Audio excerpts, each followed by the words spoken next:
had no idea what I should do with my life. I never felt like I wanted or had to be in the center of things.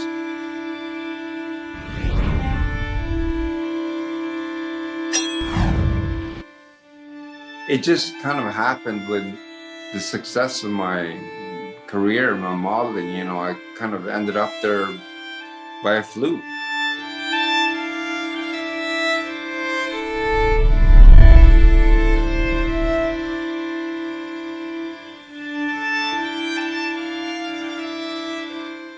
Marcus Schenkenberg's story reads like the American dream. He came from very obscure beginnings in suburban Stockholm, very far from the glitzy lights of international stardom. It was a wonderful place to grow up, very normal upbringing, and I think I was a pretty good boy, you know, didn't get in too much trouble. I just wanted to play with my friends, be outside, did all kinds of sport. Basketball was my main thing, but we also played tennis, we played soccer, very much outside. Well, the way it should be, I think. Back in the late 70s and 80s, Sweden was a Scandinavian country not known for much beyond its mountains, blonde Vikings, Volvo, and minimalist furniture design. The concept of beautiful things that make your life better has always been highly regarded in Swedish design. The base palette is neutral, the structure simple and durable, the materials sustainable.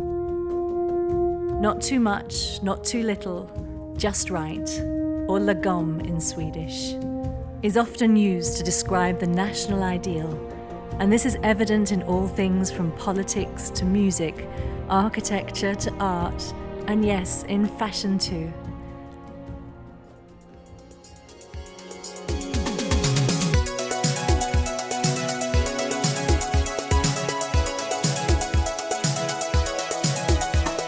Sweden was in a golden age of liberalism, prosperity, and high living standards.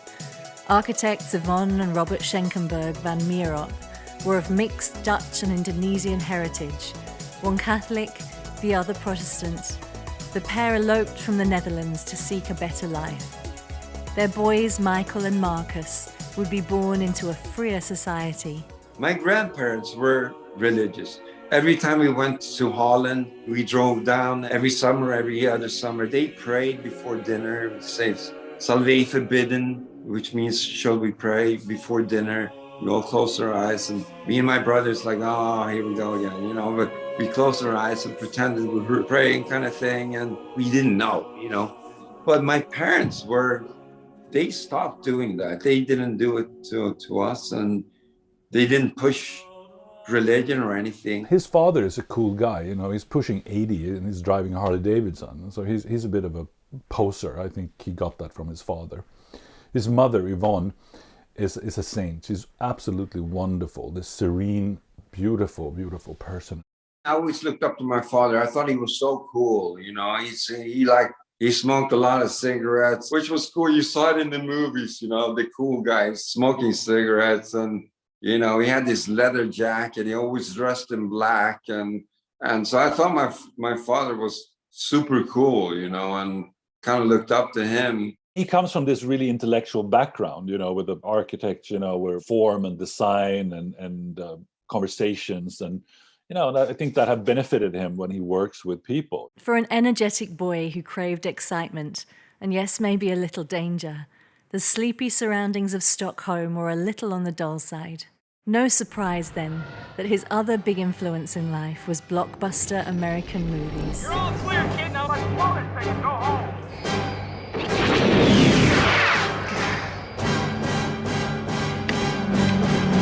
I got so influenced from movies. I saw Star Wars when I was 11 years old, and I was obsessed with Star Wars. Every time I saw a movie, I got so impressed with it. Little Sweden, it was so calm. I was kind of bored, a little boring, nothing happening. Meanwhile, I saw these Hollywood movies, and I figured, you know, someday I want to go there and see what it's like. Marcus dreamed of being able to fly, becoming a famous NBA basketball player, or entering the armed forces.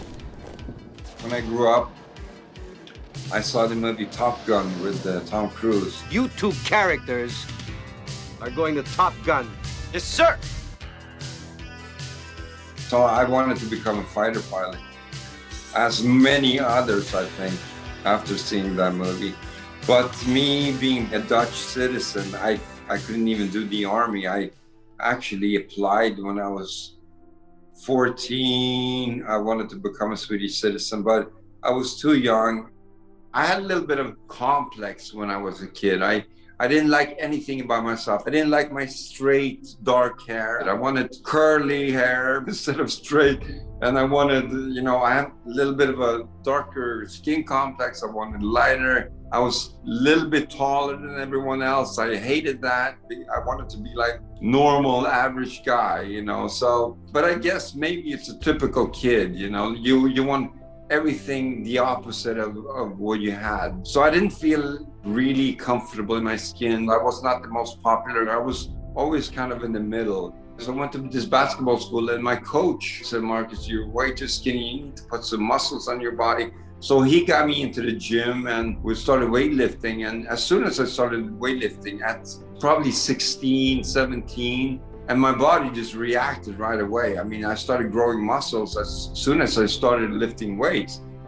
I had seen the film Conan the Barbarian with Arnold Schwarzenegger, and I was so impressed with him. I'm like, oh my God, that's a man, like he's so muscular and masculine and strong, and I want to be like that.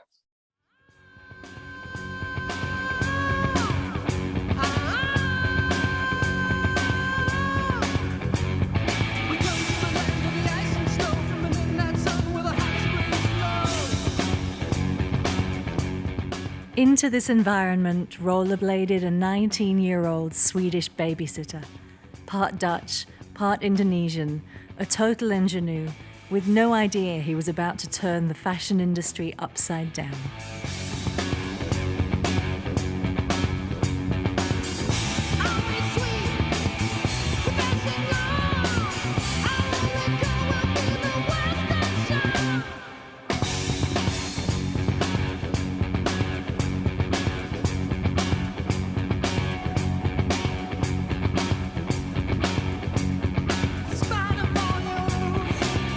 When the boss told me I was going to interview a supermodel, I was hoping it might be her, or maybe her, or even a set of these.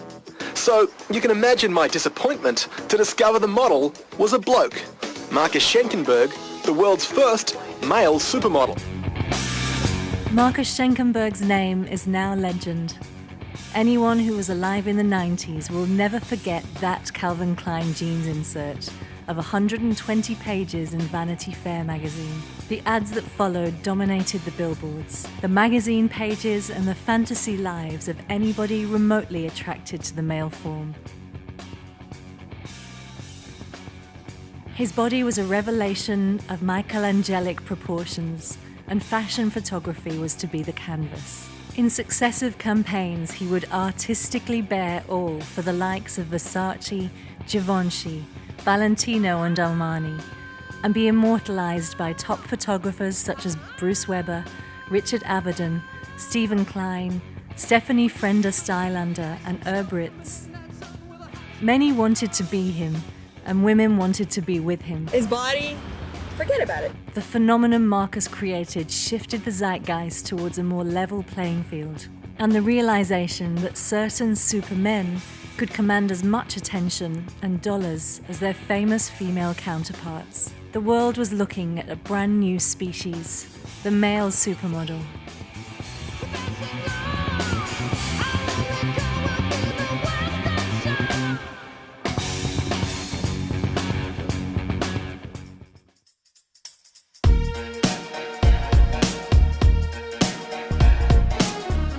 Americana was popular the world over, and many young people had stars in their eyes about making it in the land of opportunity. Marcus studied economics in Stockholm, but by the age of 18, he and his best friend began to feel a stronger pull towards America. Whilst Anders had filmmaking ambitions behind the lens, Marcus was more interested in a career in front of it as an actor. I went to high school with Marcus Schenkenberg, And I knew Marcus before he became the icon Marcus Schenkenberg, because we were in high school together. It was sort of clear from the beginning that he dreamt of another life outside of Sweden and go to seek fame and fortune. So literally, it sounds like a cliche or something, but he wanted to pursue his dreams, and so did I. But I was going to go to film school in Hollywood, and he was going to pursue acting. Marcus's brother Michael would go on to become a model Swedish citizen, family man, and prime example of a good life well lived in the more traditional sense. It was not the path for Marcus. I remember when you were kids, he was not a big fan of the paint by numbers books you have with kids, like 14 is yellow, 7 is red. And I think Marcus is the kind of guy that he wants to make his own painting, right? He doesn't do paint by numbers. He lives his life fully, I would say. Marcus has always been interested in the concept of happiness, and maybe to the extent that he's a little bit selfish, because he really wants to spend time the way he wants to spend it, live in places where he wants to live, and spend time with people he wants to spend time with, and eat the kind of food that he likes, and drive the cars he likes. And he really has created this everyday paradise that's his life, and he has this freedom that he really enjoys. I felt like I got to figure out what to do with my life. I had no idea. I didn't want to work in a bank like my parents wanted me to do, or be a doctor. And so I felt like, okay, I got to travel, get life experience, learn English. So me and one of my best friends, Anders, we decided, all right, as soon as we finish school, let's go to the United States. The first fashion show I did when I worked at the amusement park, they made a fashion show at Gröna Lund where we at the staff, some of the guys did, and I had no idea what I'm doing. I was so nervous, and even there was a small amount of people watching. And as I did work, I learned, on set. After a few times, I started relaxing more, and then I just kind of learned to pose and do my thing as I went along. In Sweden, when I got into this agency, Stockholmsgruppen, I did 2 or 3 jobs. Like, did one job for some outfits, but they cut off my head. But I was happy, and that was actually my first job. And I figured, gosh, my face must be really ugly since they cut it off. It was so much competition, I just figured, gosh, no, I don't think I'm gonna make it. But as soon as I got to New York and I showed my pictures to a couple of modeling agencies and they rejected me, I thought, well, maybe this is not the path for me. It seems too hard and too much competition. And so I kind of gave it up.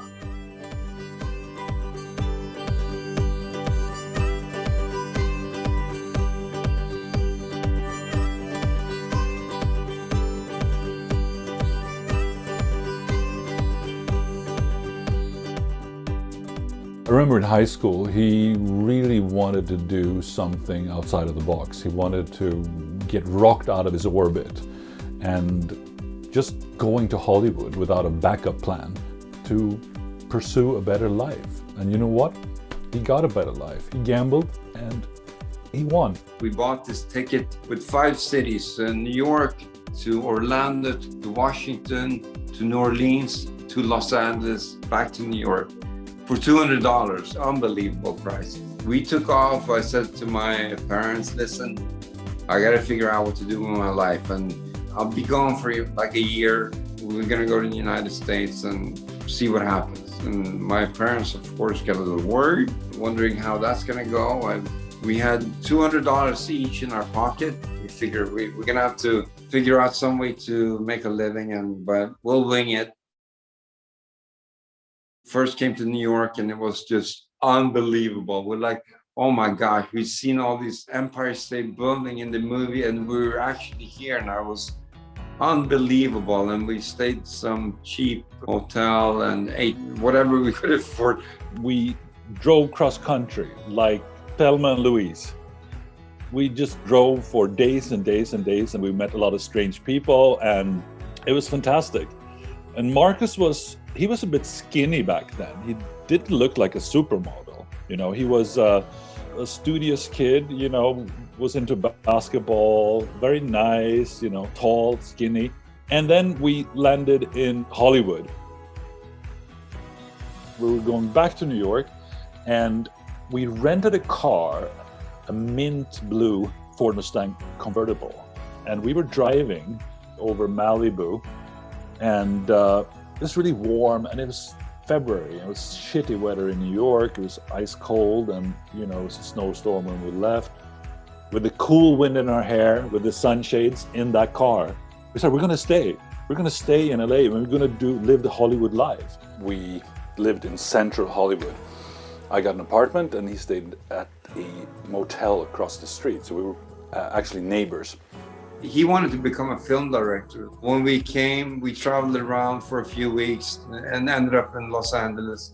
And I got this job taking care of 7 dogs, and he got a job at a shoe store called Hurricane Shoes on Hollywood Boulevard. And then later on, he started going to film school at UCLA to study directing. Now he's actually a successful director, and he's done a lot of films and TV series here in Sweden. So he kind of fulfilled his dreams as well.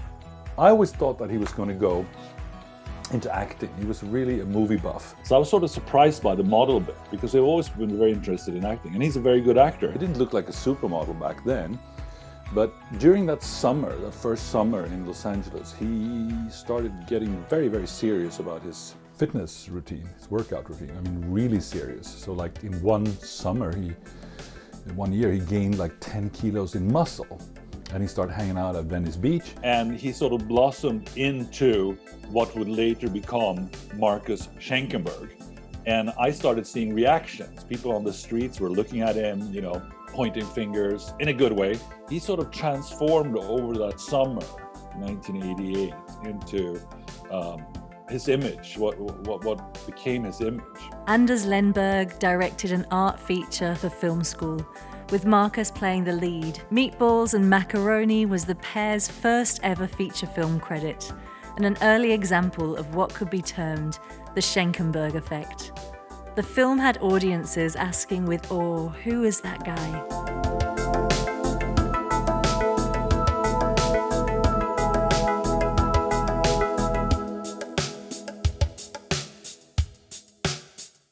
The cusp of the 90s was the birth of LA as a culture engine. Los Angeles was a wannabe's dream, a modern Wild West where dreams were manufactured courtesy of Hollywood.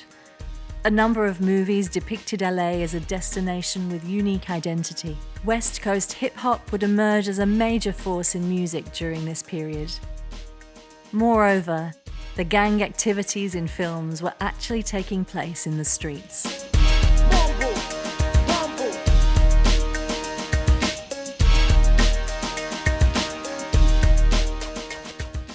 American fashion was also being influenced by LA street culture. LA streetwear became an overnight sensation, and the trend did not let up through the early 90s. Californian fashion was generally leaning towards the simpler design after the flashy excess of the 80s. This was also the decade of the Gap. The San Francisco-based denim retailer took a sophisticated turn with its Individuals of Style ad campaign, featuring icons such as Sharon Stone, Lenny Kravitz, and Anthony Kiedis. And it was all American denim that would become inextricably linked with Marcus Schenkenberg's career. People always talk about the 70s as being a golden decade for American movies. The 90s were kind of the same thing for American fashion, and Calvin Klein was one very good reason why. He was changing the way people felt about the most basic things like jeans and underwear. Shouts goes out to my man Calvin Klein, good looking out for the drawers. It's a challenge because I'm not just looking for editorials in a magazine, I'm looking to dress real people. And it's the 90s, that's what fashion's about today.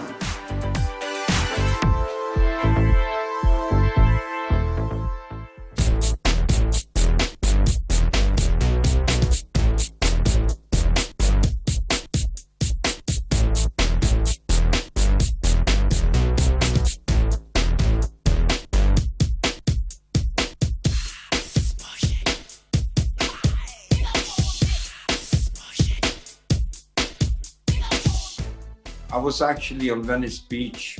I saw this beautiful girl roller skating, dancing, and like I started talking to her, and she said, no, just, you should just buy a pair of secondhand skates and start roller skate with it. So I ran to the secondhand skate store and bought a pair of skates for $15 and started roller skating because of this girl that I thought was so amazing. Isa Cordova Soto was her name. So I went there every weekend, and Isa was showing me moves, and we started doing this routine together. And that was my weekend. I really look forward to it every week, especially to see this girl, Isa, that I had a crush on. That's where I got discovered, on Venice Beach.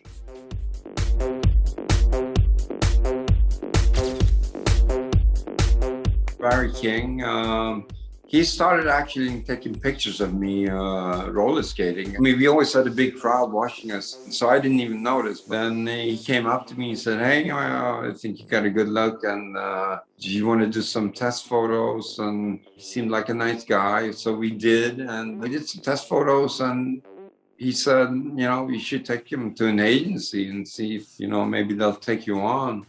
So I went to LA Models, and they thought the pictures were good. They took me on. And that's where I eventually met the talent scouts from Italy.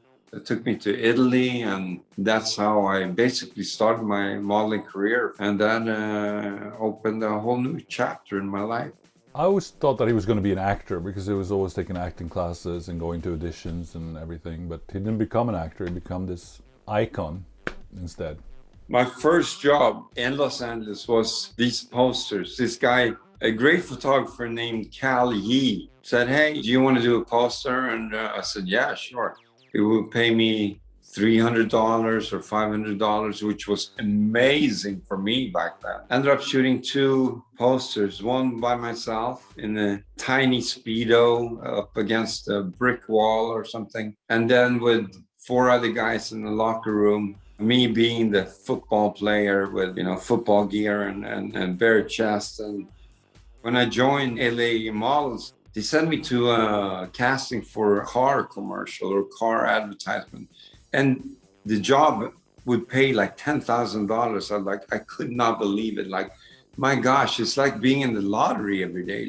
So I've said, this is amazing. If I could just score one job every once in a while, I could totally live on this, Whilst it may seem as though his trajectory was meteoric, as with all new models, he had to go through the process of building a portfolio, going to castings, learning on the job, and patiently keeping the faith. Ended up in Milan where I had no money at all again. And I remember not being able to buy food even. So I asked the agency that had flown me over, can I get a little bit of money to, buy some food? I'm kind of starving. And they said, no, Marcus, it's not possible. You have to work. We can't give you any money. I'm like, damn, I'm like so hungry. So I called my mom and said, hey, Mom, I'm starving. And, she almost started crying on the phone. She said, of course, can't be starving. It was a very difficult time. But then I met this talent scout from Greece. They said, come to Greece. There's less competition. You could probably start working there and make some money. There I started working every week and did some kind of job and made some money. And got some experience posing in front of cameras. His portfolio from Mykonos in Greece attracted the attention of an agent from elite Paris. It had been almost 2 years since Marcus left Sweden. Now aged 20 and gaining momentum, he returned to visit his family and then moved to fashion's Mecca, Paris.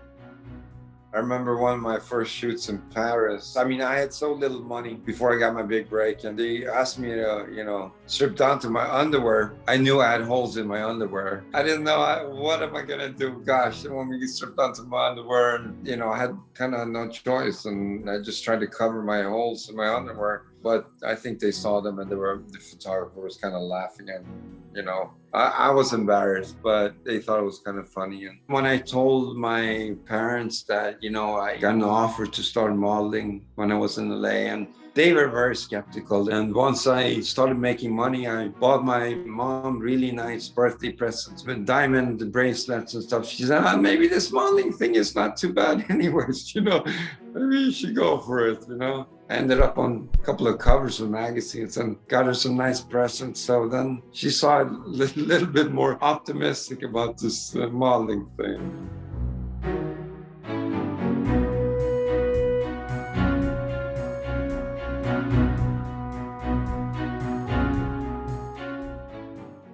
I'm too sexy for my love, too sexy for my love, love's going to leave me.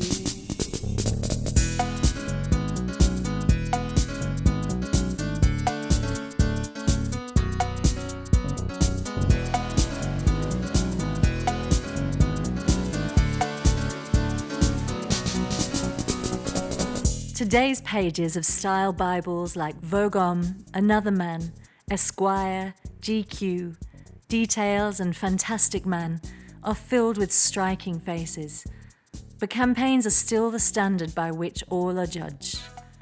Finding the perfect balance between edgy editorials and coveted contracts is what makes stars.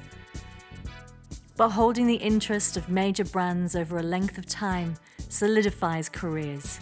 Within a year of his discovery on Venice Beach, Marcus Schenkenberg had gone from being a nanny to becoming the muse of Calvin Klein. During the 80s and 90s, Calvin Klein, along with fellow Bronx-born designer Ralph Lauren, rose up to become global powerhouse brands. Klein's booming empire at the same time included a full ready-to-wear women's wear line, fragrances for both sexes, and menswear was the next frontier. He presented a whole generation of men with the masculine essentials: suiting, jeans, t-shirts and underwear.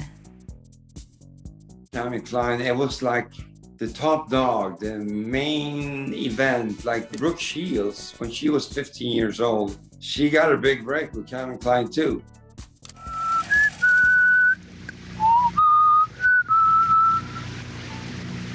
You want to know what comes between me and my Calvins? Nothing. Whoever worked for Calvin Klein became a big star, basically, almost. Same thing with Guess, like Claudia Schiffer and all these girls. Like, you work for Guess, you became a big star. It was same thing with Calvin Klein. Just to work for Calvin, that was like, wow, this could be something, It's been kind of the trademark of my career.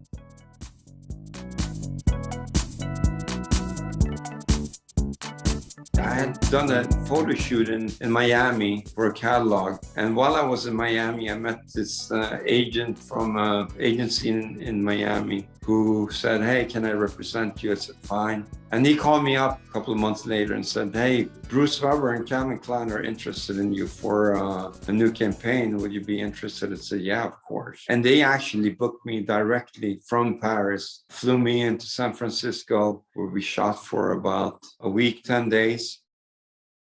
I had no idea that I was going to be the main guy in that campaign because there were so many models all over the place, like 30, 40 models. And Bruce Weber just ran around and shot pictures. Everyone's hanging out and Bruce Weber shot pictures of people hanging out. And then when that came out, they made a 116-page advertisement in Vanity Fair. And it was me and Carrie Otis were like the main stars, the main people of this campaign. It was amazing. Already an editorial sensation thanks to several late Guess Jeans ad campaigns in the 80s, Carrie Otis was a rising star in the fashion world who represented the new breed of superwomen in her own rebellious way. Her inclusion in the 91 Calvin Klein jeans campaign as the single, strong female counterpart to a sea of men was a perfect pairing. There was a different invitation in the 90s to be defiant, to be emotional, to be dramatic, to be fierce, to be on a Harley Davidson motorcycle, to be a rock star. And really, those of us that could scream and do all these crazy things were the ones that became sort of the supermodels of that era. Just like so badass. for the Calvin Klein shoot in San Francisco, that whole rock star epic era one. So I know Marcus Schenkenberg was like right there with me. And we were given an opportunity to sort of be these rock stars, which was a really fun role. I mean, I can't play guitar. I can scream, but I definitely can't play guitar. I don't think he can play guitar, but we could fake playing guitar really, really well. There weren't any guidelines other than this is the situation, this is who you are, this is where you are, and an invitation to find our own personal stories within it. And we didn't have to share what those personal stories were. And I know for me, I already had many personal stories to channel into if I had become a rock star, not a model. And Bruce being like, I will follow you through this journey. And that's exactly sort of what unfolded, becoming the rock stars for the evening and, you know, screaming and playing guitar and feeling exhausted and collapsing on a floor with like every other person that was on the shoot, and getting up and having a cigarette and having coffee and, you know, taking a nap and whatever it was. It was the perfect condition for the dawning of a new era, a rock star designer, star power, and a legendary photographer who knew exactly how to capture the zeitgeist. Calvin Klein on cert, as it's called, that was polybagged with Vanity Fair, was really kind of a big style earthquake. You know, it was the first time we got to see a full campaign realized. It was so lavish, and it was, you know, pages were just devoted to Marcus and a girl in a shower, or someone, you know, barely wearing anything, and then someone dressed up in a cool sporty look. And it was just all black and white.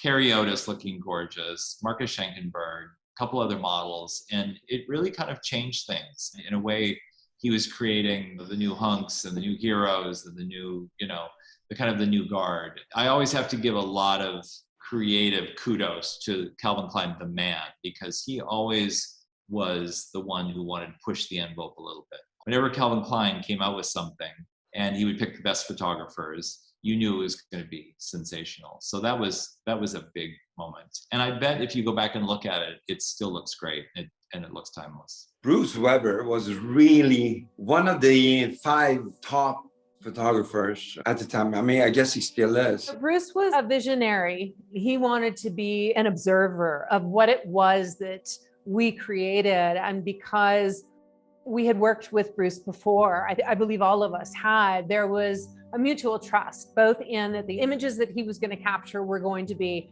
incredible, epic, historic, and beautiful, and meaningful, and tell a story. And that was the other interest at that time, was really to tell a story, for us to create a story for a photographer to tell, and then for the photographer to find the story and follow us through the story. I'm from San Francisco, so being on the streets of San Francisco was like, oh yeah, I am feeling this. Like, these are my roots. So it was an incredible opportunity. It was incredible play. The pictures obviously are so epic and stand the stamp of time to this day. And we had a ball, you know, we had a ball. And I definitely will not say every photo shoot was like epic and amazing and memorable, but that one definitely was. And you have a feeling too, when you're making magic, you're like, something's happening here and it's really special. And you go with that magic. And some people can move into that magic and create from it. Some people are like, this is like too unknown. I need something more fixed. And that whole group for that photo shoot was like all in. And it was really great. Like Klein, Bruce Weber was a star maker in his own right. The all-American photographer shoots exclusively on film to this day, and is best known for his mostly black and white editorial work, his brand imagery, and celebrity portraiture. His provocative images were always considered controversial, but he outdid himself for Calvin Klein jeans. Everyone wanted to work with him. So I feel very fortunate to get that job, the Calvin Klein campaign with Bruce. And he always wore a bandana and looked kind of like a groovy Santa Claus, and he was super nice. It was quite amazing just in terms of artistry, as Bruce was able to find these moments within this to capture these snippets that weren't front and center. I would watch him completely off of what I was doing, and he would find this amazing moment with two people over here doing something, or two people over here, three people over here having a conversation or taking a break. To have that eye and sort of a sense of bringing in this whole picture was really impressive to see. And obviously we saw it in the results of that shoot. Bruce Weber has a very particular way of shooting. We all just hung out and he ran around and saw something, oh, that looks good, and took pictures of it while we were hanging out, you know, and then at some point said, okay, Marcus, okay, we're going to do some shots just with you in the shower, and it's going to be pretty much naked, but you can cover yourself with a pair of jeans. And are you fine with that? I said, yeah, totally. He was so nice, so respectful and nice. And it was a little bit scary though. In the shower, he had so many flashes and electrical cords were all over the place. I'm like, oh my gosh, I hope I don't get electrocuted here with in the shower, the water coming down on me and all these lights. But that was where this famous Calvin Klein in the shower shot advertising came from. And I had no idea, nobody knew. I mean, I guess Calvin Klein knew, Bruce Weber knew, but my agent or me or nobody knew until the day it came out. 116 pages as a extra booklet in Vanity Fair. The day it came out, I looked and I was like, wow, I'm like on 80 pages of these 160 pages. When that copy of Vanity Fair hit the shelves in 1991, it caused a sensation. Overnight, Marcus was the poster boy of every female fantasy. He's cute. Very attractive. He has a great body. I mean, how can you not love seeing Marcus Schenkenberg in the shower? He's a beautiful human being, one of the kindest souls. I mean, honestly, and Lord knows I've done enough of my own pictures nude in the shower. So no judgment, but just a noticing that there was a shift in that moment of what the male model was going to become. And the male model was not just necessarily going to be eye candy and on the arm of a supermodel, but the male supermodel was dawning, and there was a whole new presentation of men in the industry, especially the sort of upper echelon of these men. Marcus Schenkenberg's body was just, I mean, besides he's so great looking, the body was out of control, beautiful. So it was, you know, the height of him, the distance between like from the knee to the ankle is so great. You know, there's such an expanse so that you get to really see how the length and the beauty and the line of their bodies. I mean, he's incredible looking and the body is incredible. I mean, what can you say? There's a beautiful, beautiful, genetically blessed child. There was definitely something smoldering and under the surface and unspoken with him. And he showcased that beautifully in his work and in the pictures that were portrayed of him. And I believe this led to an intrigue and a curiosity that people viewing these pictures wanted to know more, wanted to see more, similar to the supermodels that were, you know, in that time, wanted to know more of the story. And because that was the style of the modeling or the collaborations at that time, it really led to, who are you? What more can I know about you? And a real big public intrigue. For Marcus, this was a life-altering moment. The definitive moment when he was catapulted into the public eye and fashion was experiencing a new era. His image became representative of the male supermodel moment and continues to fascinate 30 years on. Before I started modeling, nobody even cared about male models. They were props to the women. They were in the background or like an accessory to the women. But I think I was part of that change. They were interested in me and they started doing interviews with me and asking me questions, which didn't really exist before then. Like before, who advertised underwear? You know, I mean, there were underwear with baggy, awful underwear. You know, you weren't proud of your underwear, you just put them on. And all of a sudden people were in their Calvins or in whoever, and you had billboards and ads all over the place of these, you know, kind of well-built guys in their underwear.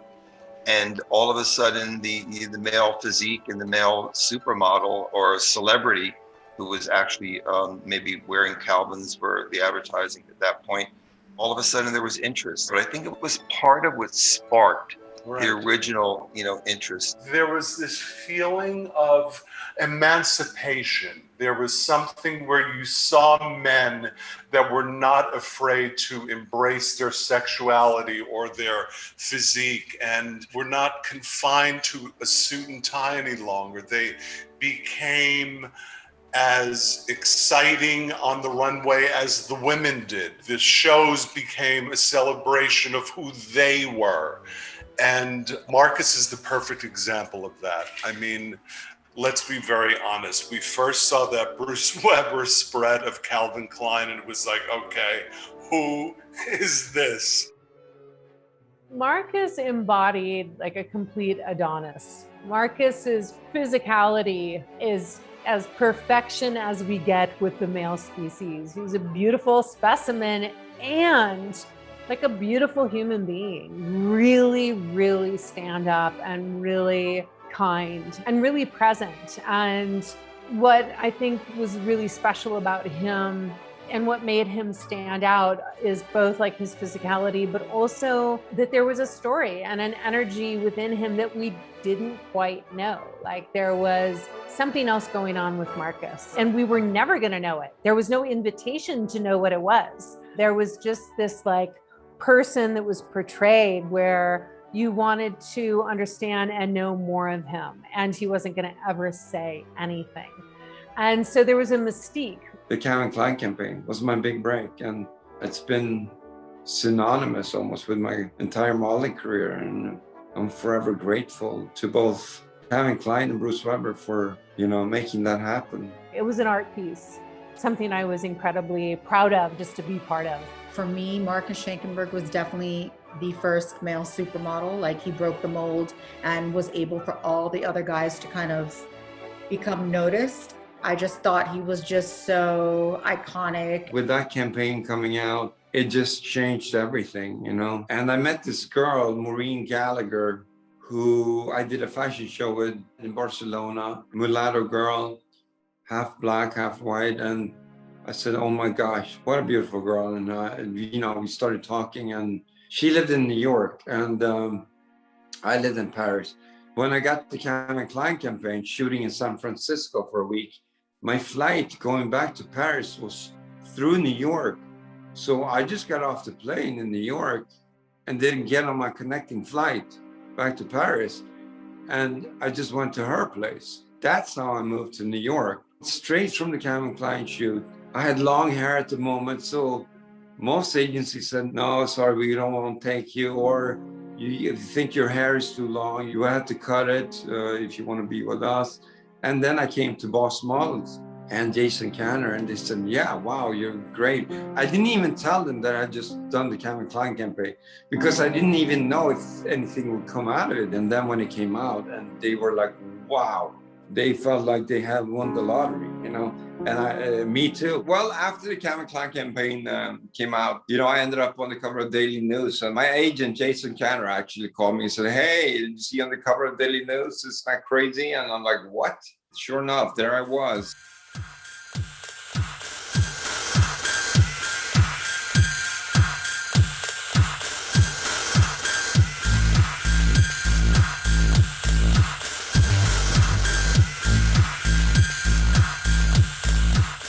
From that breakout moment in 1991, things moved fast for Marcus, and his fashion career went stellar. He modeled for the likes of Jean Paul Gaultier, Versace, Armani, and L'Oreal. He broke records and the glass ceiling for his sex as the first male model to adorn the cover of Harper's Bazaar, Vogue, and French Elle. Within a year of his discovery, he was on People magazine's 50 Most Beautiful People in the World list, and featured in campaigns and on runways with the top supermodels hanging off his arm. He went on to be listed as British Vogue's top 10 most successful male models of all time. In short, Marcus Schenkenberg became a household celebrity. His meteoric rise to the top had one other unique side effect. Much like his female supermodel counterparts, his star never faded. Was just direct bookings all over the world, and people started paying attention to me. They actually interviewed me and put me on the cover of magazines, and Swedish and other magazines and newspapers made posters out of my pictures. You know, I had so many people tell me they had posters of me in their bedroom, and growing up, and I was just like, this is weird, you know. But I don't know, it was just perfect timing and in the supermodel era, and I was very fortunate, but I also worked very hard. I mean, figured these clients, and they paid so much money to book me, so I always did my best. Even though if I was jet lagged and tired and hadn't slept, I always gave my all, and you know, wanted to do a good job and never missed a job, never missed a plane. I just had good drive and work ethic, and figured how fortunate and lucky I am to be in the position, and just made the best out of it, and it all paid off. Give it up for Marcus Schenkenberg.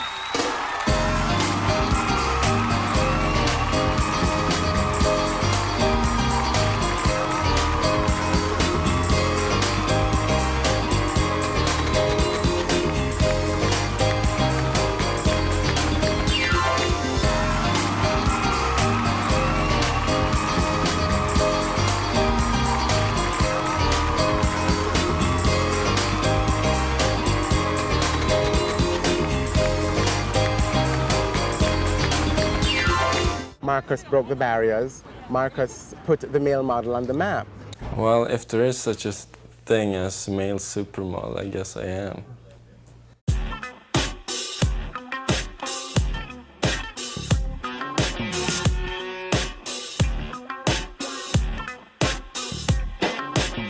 Inspired by Italian neorealism and the French New Wave, American photographer Stephanie Frenda-Stylander chose an ingenue for the 1992 Harper's Bazaar Uomo shoot. 18-year-old Kate Moss presented as unknown, unusual, special, and more like an actress.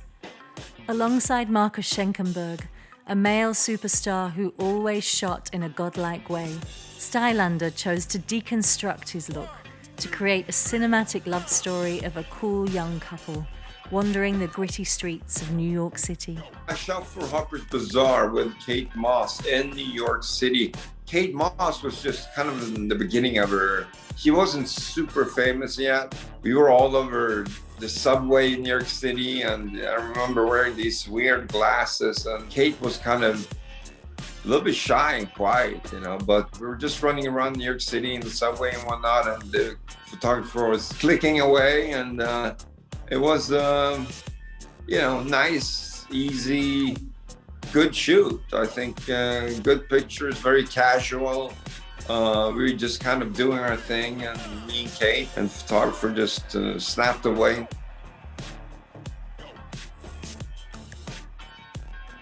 The shoot with Naomi, Campbell, and Kate Moss north of Sweden at the Ice Hotel. That was quite an experience, you know, being in my home country up in the far north in the wintertime, shooting at the Ice Hotel with Herb Ritz. He was really, really one of the photographers I always wanted to work with. So I was excited to work with him, excited to work with Naomi and Kate. But it was cold. It was so cold. In the middle of the winter, it must have been, I don't know, minus 20 degrees Celsius. And I was only in a bathing suit, in a Speedo, sitting on an ice chair. Naomi wasn't happy about it. I remember we kept drinking coffees with liquor inside to keep ourselves warm. And we had these plastic bubbles with heaters inside that. While he was changing the film, we ran into these bubbles and trying to heat up and threw jackets on. But it was great working in my home country with Naomi and Kate Moss and with Herb Ritz, which I really thought was one of the best fashion photographers ever.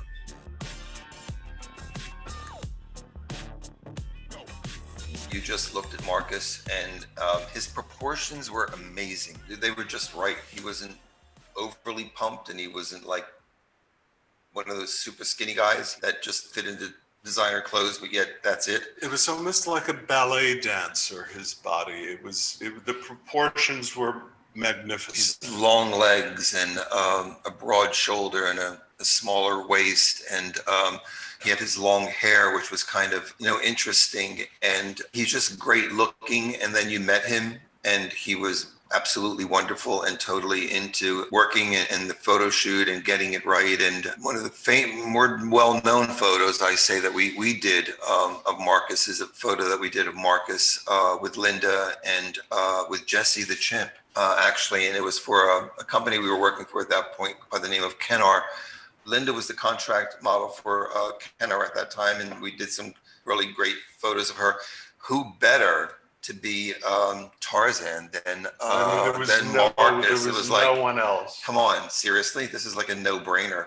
He was perfect for it, and we did the shot, and it was a hysterical day because Jessie, the chimp, was a female, but was absolutely unbelievable and had the whole set hysterical laughing. We had a very hard time just kind of keeping it together. The Canary Shoot with Linda Evangelista and that little cute monkey. We had the Tarzan and Jane theme, like we were in a movie set, a little monkey between us. It was amazingly human, like this monkey, and so cute.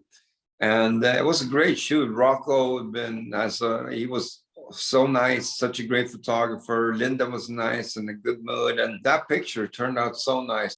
With Jessie the chimp, who took an unbelievable love of Marcus. I mean, to the point where, it would be, we'll give Marcus a kiss, for one of the photos. And as Jessie would do it, Jessie's toes would curl up every time she kissed Marcus. I mean, literally, we're like, okay, this is really getting a little strange, because when she kisses Marcus, her toes curl. There were absolutely no fashion billboards in Times Square. And when we suggested it, Canary really was the first company to actually brave the waters. It ended up as a billboard at Times Square, huge poster in the middle of Times Square. And it was up there for almost a year, I think.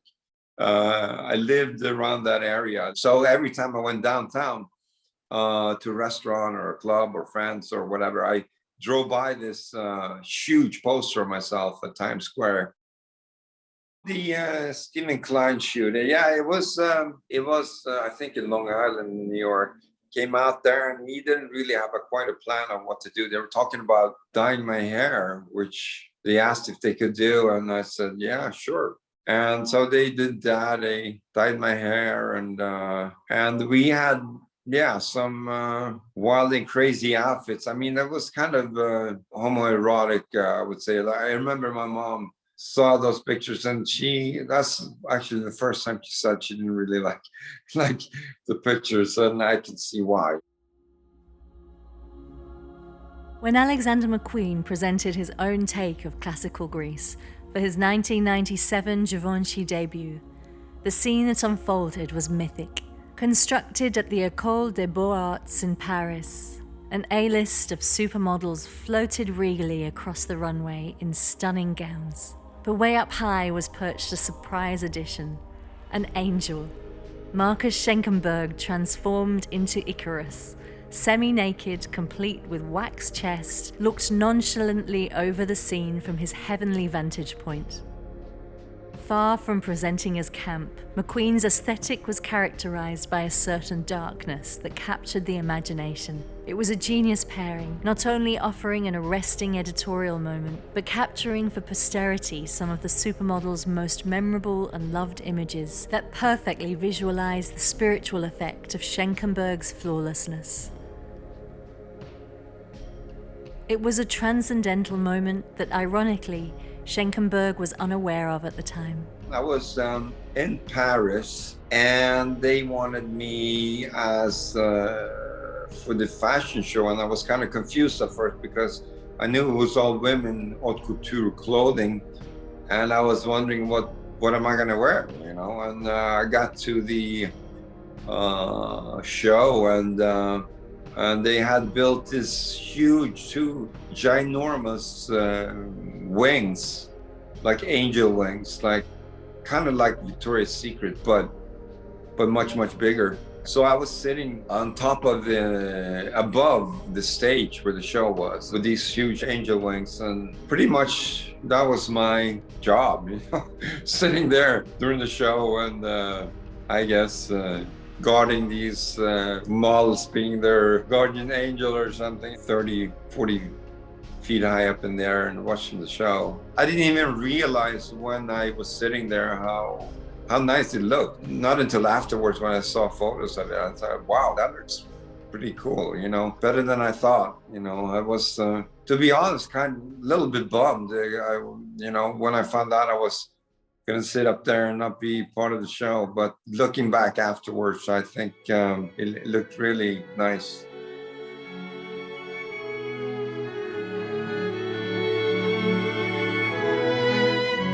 As a designer, I have always found that he brings out the true and utmost potential of the clothes he wears. He knows his body, how to move it, and how to use his energy to give life to pictures. Some almost explode off the page. Others have the sense of a frozen moment in time. All of them are powerful and expressive. That's one reason why he became the first male model people recognized by name, Gianni Versace.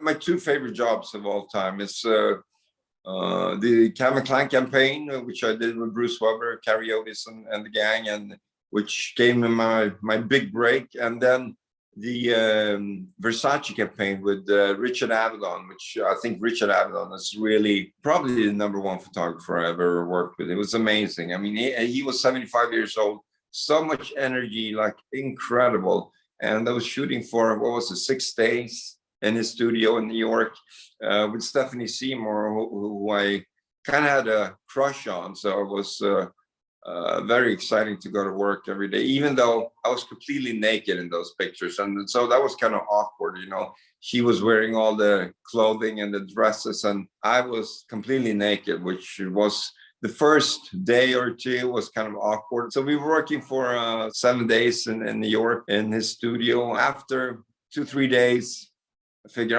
everyone's pretty much seen me naked. So you almost started eating lunch naked, not quite, but after, it was no big deal. The photos from Richard Avedon, from Versace, they're just so artistic. And, I love the black and white. And, I don't know, he was really a genius, Richard Avedon, I think. And even though it was very hard to shoot, like one picture, I have this big Versace cover that I had to jump holding the cover behind me. And I must have done it 100 or 200 times, to get exactly that perfect picture that he wanted. And so it was quite hard, to do on jumping on the concrete floor so many times, butt naked, but in the end, he got such amazing pictures out of it. So I was just happy and felt so lucky to work with it. Avedon's campaign for Versace with Marcus and Stephanie is, it's iconic. It is taking the best of what Richard Avedon does, which is giant heroic portraits shot on 8x10 film. And it just puts it in your face. And those are the days when everything was print film. So the lushness, even on magazine stock paper, really gave us a chance to look at something which was bordering between commercial art and fine art.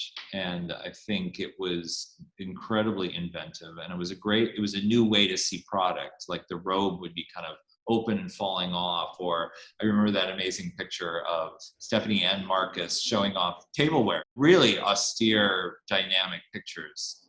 Very, very different from anything else we had seen.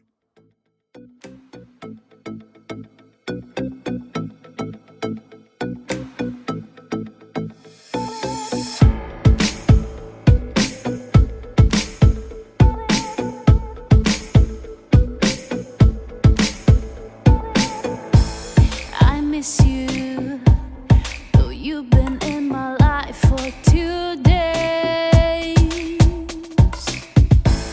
But those days were the closest personal style is very easy, breezy, t-shirt and jeans kind of thing. When I'm home, and normally in my shorts or sweats or t-shirts or naked or like, you know, I'm not really a fashion guru of any type. I never really been interested in fashion. It's been just a job. I mean, I show up in the studio, they tell me what to wear and I put it on and I do some photos, but I never been really interested in fashion, to be honest. I don't have anything in my wardrobe that's like, if anything, maybe my old Versace suits that I got from Gianni Versace himself that are almost collecting pieces right now, you know. As far as fashion, I don't really, you know, I'm not into, like, I have some suits for when I have to wear suits, but normally I just dress comfortably. Marcus Schenkenberg is that rare creature that presents as an image maker's dream. Even before his modelling career, he had that je ne sais quoi that turned heads and moved onlookers to rapture. The Schenkenberg effect has served him well, giving him celebrity sex symbol status and allowing a career that has kept on to the present day.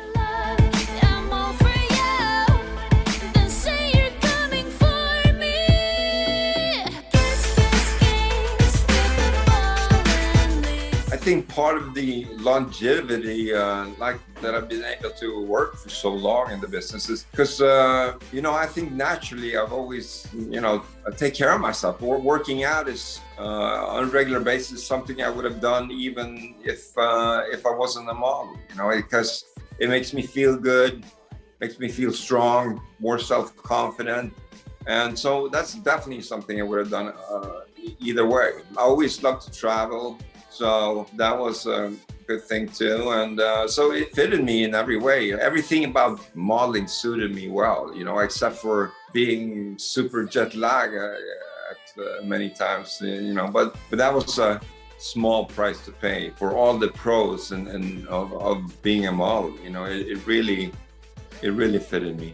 Ever since Schenkenberg's popularity went beyond fashion to front page news, he's been the subject of celebrity spotting in tabloid newspapers. With a reputation for being a party animal, there's been plenty to write home about through the 90s and noughties. His high-profile romances read like a Hollywood A-list. Nikki Hilton, Jessica Simpson, Baywatch babes Pamela Anderson and Angelica Bridges, Patricia Velasquez, Grace Jones, Mariah Carey, Madonna. There's even rumors of a princess.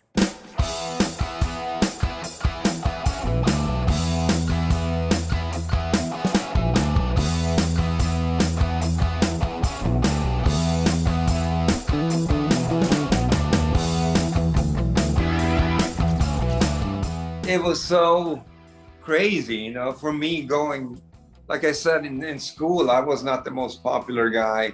I didn't get invited to the coolest parties. And all of a sudden, women were going bananas for me. And I was loving it, you know, like getting all that attention, and they all were interested in me and want to be with me. I'm like, hey, this is a nice.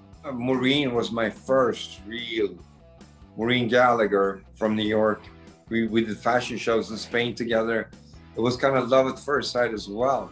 We did a show together, and I thought she was so beautiful, and I guess she liked me too. And we was a fast hookup too. I think all my girlfriends, we kind of, as soon as we saw each other, we pretty much ended up in bed together that night. Rosemary Wetzel, Grace Jones, Princess Stephanie of Monaco. Well, I think the most famous girlfriend is Pamela Anderson, who I met in Monte Carlo.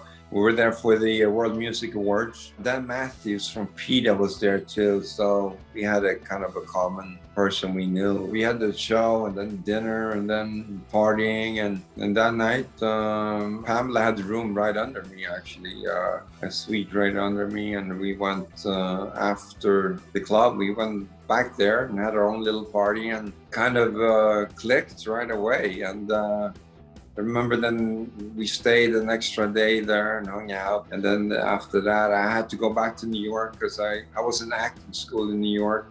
As soon as I finished school, A couple of weeks later, I took a plane out to Los Angeles. She picked me up at the airport, and we went to her place, and I stayed basically there for a year with her, lived on the beach in Malibu. It was very quick and kind of a love at first sight almost kind of thing, and it was a great relationship. I mean, she's has a reputation of being a little wild and crazy, but really, she was such a great mom, taking good care of her kids. We were kind of partying a lot too, and you know, she also had her show V.I.P. I went with her on set, and basically we were inseparable. We spent all the time we could together. It was a little bit different though. I mean, she was so famous, and you know, having paparazzi hiding in the bushes, and she had a stalker that dropped off presents.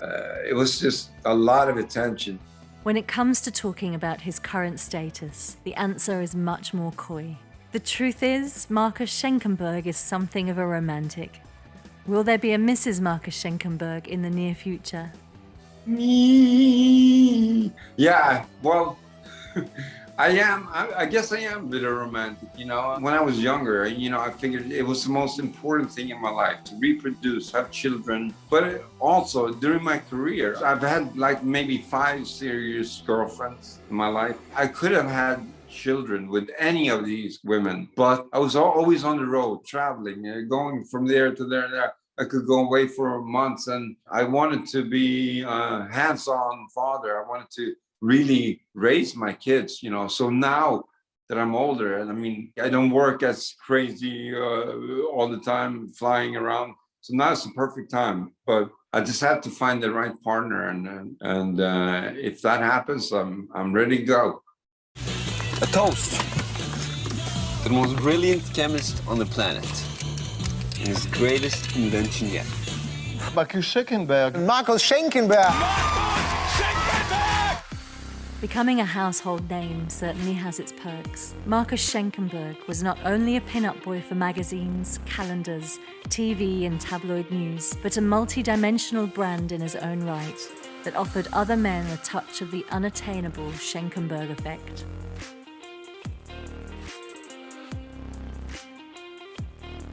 His long association with underwear has seen Marcus launch a successful line of his own branded undergarments. He also has colognes, a men's jewelry line, bodywear, and other accessories.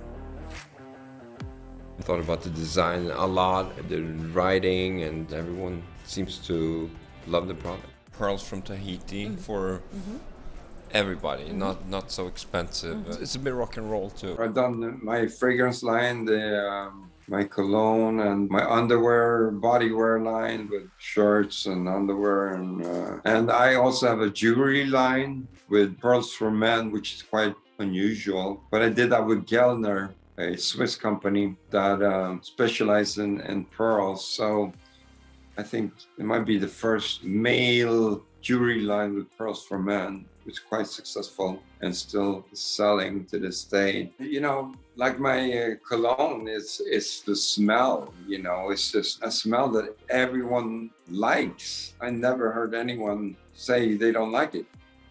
As far as my underwear, they're really comfortable, made out of really soft material and holds everything in place, so to say. And you know, everyone just liked the product. So these are products that I really believed in and liked, you know, and it was the real thing, you know, things that I still wear and use. To this day, what has kept Marcus Schenkenberg at the top of the pyramid is his physical grandeur. Genetics definitely plays a part in Schenkenberg's perfect proportions. The rest is old-fashioned hard work. From the day Schenkenberg started a weights routine at the age of 16, he's maintained an intense strength training program that includes bodybuilding and cardiovascular, such as aerobics, running, and basketball, keeping his heart rate up with short rests.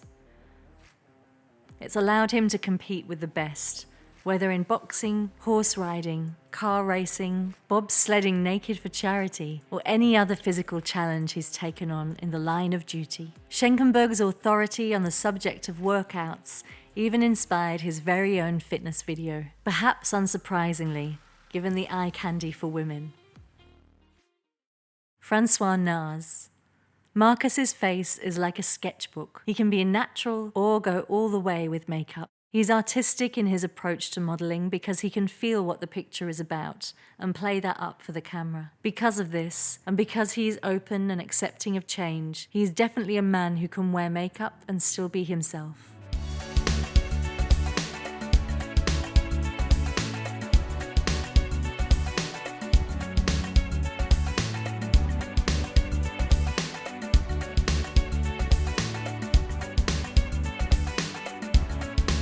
Schenkenberg has worked his opportunities in other important ways and is often credited for bringing activism and social consciousness early to the fashion industry. A passionate animal activist and advocate, he backs charities across the globe. All the proceeds from his autobiography went to the Multiple Sclerosis Foundation. He's a patron of the LR Global Kids Fund in Sweden, as well as a spokesperson for the animal rights group People for the Ethical Treatment of Animals, PETA. Probably the most memorable campaign was Bearing All in Times Square, alongside other boss models in the fight to ban fur. I've done all kinds of charity, everything from cancer to MS to, everything. But PETA is probably the one I've been working the most for. I think they contacted me through my agency, Boss Models, back in the day, and they asked us to do a campaign against fur, turn your back on fur. So I think it was the first job I did for them.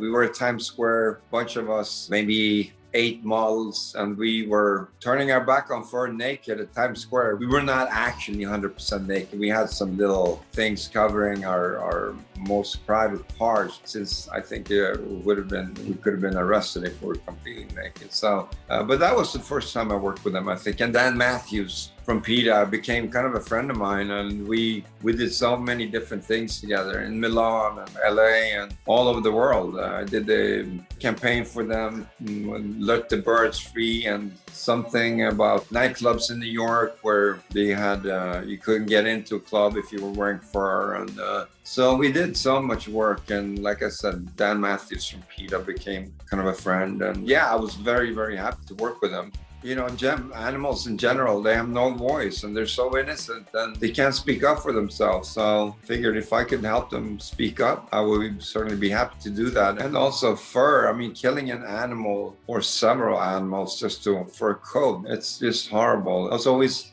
against that, and like I said, I always loved animals. So it was certainly a great pleasure to work with PETA. I've been involved for a long time.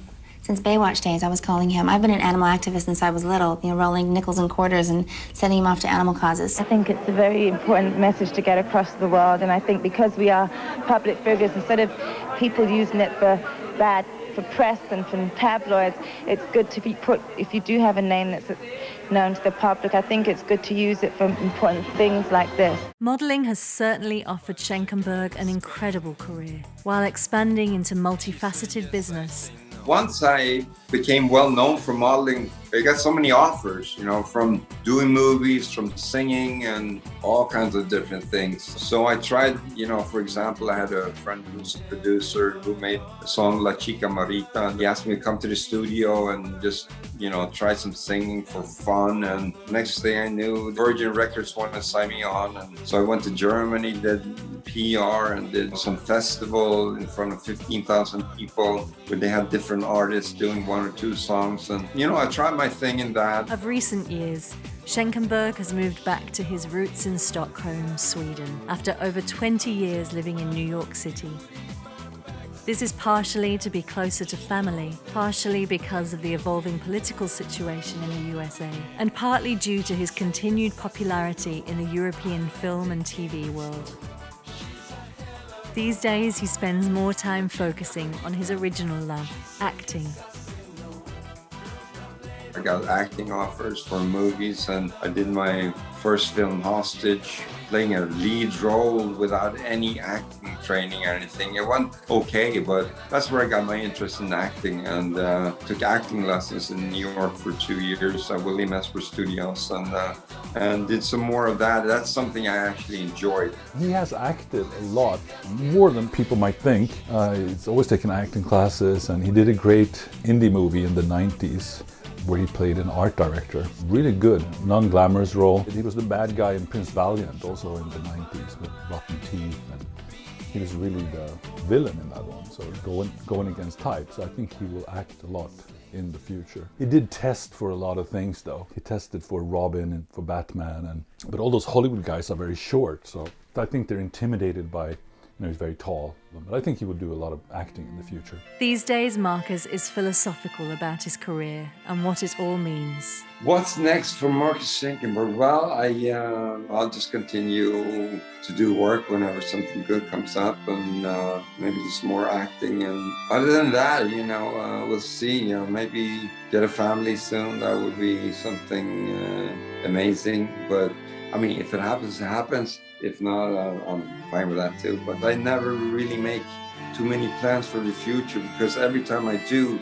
something else comes in the way and changes those plans, like almost all the time. So I'm just gonna see where the road takes me and follow the road, whatever it takes me.